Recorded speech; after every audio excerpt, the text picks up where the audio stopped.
La'u and lo'u both mean my in Samoan. Now there's also lau and lo, lana and lona, and so forth, but we're just going to focus on la'u and lo'u right now, but this principle applies to all things that can be possessed. Now, when we're talking about things that can be replaced or things that's under your control, this includes some relationships, and anything that you have possession over, you're going to say la'u.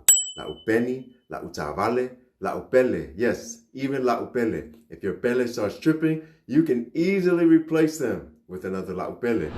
Now, there are replaceable things that do not use the A, and that would be houses, boats, clothes, and all things that's on the screen. Now, everything else that you don't have control over or something that was given to you from God or the heavens or fate, you're going to respect it with the O.